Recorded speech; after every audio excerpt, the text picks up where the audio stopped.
You've heard it a million times, right? The cover-up is worse than the crime. It's one of those things we all just say, but have you ever really stopped to think about why? Well, today, that's exactly what we're going to do. We are going to dissect the anatomy of a cover-up and figure out why trying to hide something so often ends in a catastrophe that's way bigger than whatever the original problem was. All right, let's get into it. And who better to start with than a guy from inside one of the most famous cover-ups in history? G. Gordon Liddy, one of the masterminds of Watergate, absolutely nailed it. The biggest weakness of any secret plan isn't the police, it's not the press, it's the people involved. It's just human nature. And that simple fact that people just can't keep quiet is always the first crack in the wall. So, here's how we're going to break it all down. First, we'll look at that crucial moment of choice, the criminal's crossroads. Then, we'll see how they weave that tangled web of lies. Next, we'll dig into why those secrets never, ever last. After that, we'll talk about the undeniable power of evidence. And finally, we'll tally up the incredibly high cost of the cover-up. Okay, so every single cover-up starts right here, at this one single moment. The crime is done, it's over, and now the person who did it is standing at a fork in the road. Do I come clean? Or do I try to hide it? And this is where that first fatal mistake is made. It's all based on this totally flawed idea that you can somehow control the truth. You know, that you can put it in a box and it'll just stay there. But that thinking completely ignores reality. The truth always finds a way out, and that very first lie just kicks off a whole domino effect of self-destruction. So, the choice has been made. Deception. Now, the real work begins. But here's the thing, this isn't just about telling a good story. By choosing to lie, they've just walked right into a massive legal and psychological trap, where the act of hiding the crime becomes a whole new crime itself. The second you pull someone else into your lie, the game changes. Legally, it can now be called a conspiracy to defraud, and that's a whole separate crime. The cover-up itself is now illegal. It's an agreement to cheat someone out of something, and that something could be justice or even just the truth. And this leads to a legal tool that prosecutors absolutely love. It's called consciousness of guilt. Basically, it means that everything you do after the crime can be used to prove you committed the crime. The logic is really simple. Innocent people don't run around acting guilty, so every single step you take to hide what you did can be shown to a jury as proof that you had something to hide from the very beginning. And what does that look like? Well, it's stuff like this. Cooking up a fake alibi, shredding documents, telling a witness to forget what they saw, or suddenly getting a case of amnesia on the witness stand. These aren't just little slip-ups. To a prosecutor, each one of these is a bright, flashing sign that says, this is not what an innocent person does. So the web is spun. The lies are out there. But just like G. Gordon Liddy told us, it's a super fragile web. Why? Because it's held together by the most unpredictable material on Earth. Human beings.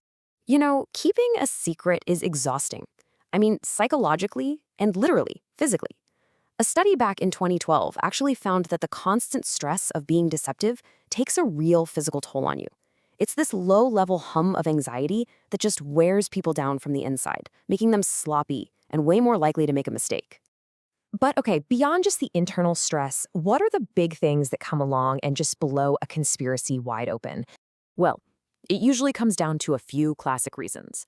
First, the more people you have involved, the more likely someone's going to talk. It's just a numbers game. Then you've got whistleblowers, people on the inside whose conscience finally gets the better of them. And sometimes it's just plain old human nature. Someone's ego gets in the way, or they just can't resist bragging. All it takes is one of these little cracks for the whole thing to come crashing down. But here's the thing.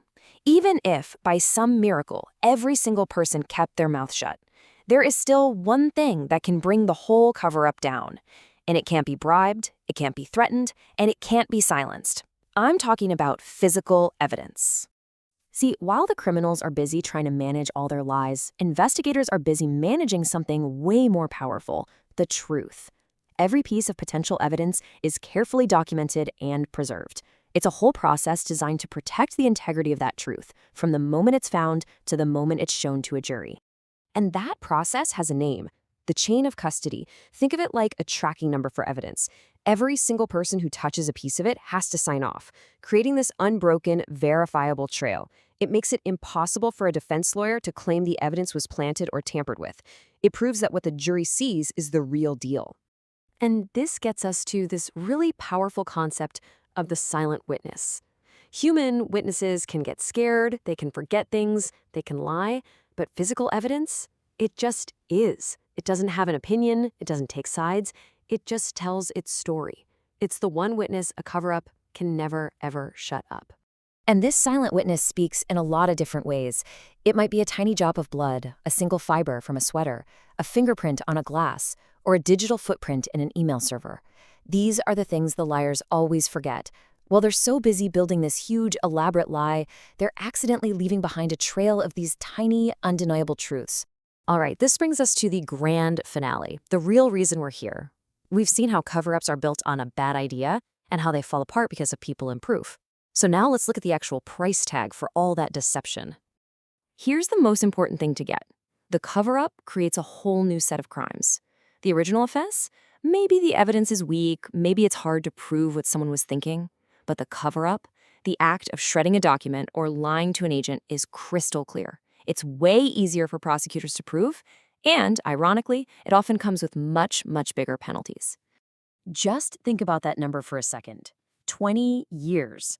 That can be the sentence for a single count of obstructing an official proceeding, a crime that only exists because you tried to cover something up. Not for the original act, but for the lie. 20 years of your life. And that's just one possibility. There's a whole menu of charges. Lying to a federal agent? That's making false statements. That can be 5 years. Knowingly hiding a felony someone else committed? That's misprision of felony. Every lie, every deleted email just piles on more and more legal trouble, often dwarfing the punishment for whatever they were trying to hide in the first place. So that leaves us with this one big question. We know justice needs the truth. And we've just seen how the truth, whether it's through a person who talks or a piece of evidence that can't, always finds its way out. So why? Why is our first gut reaction so often to lie?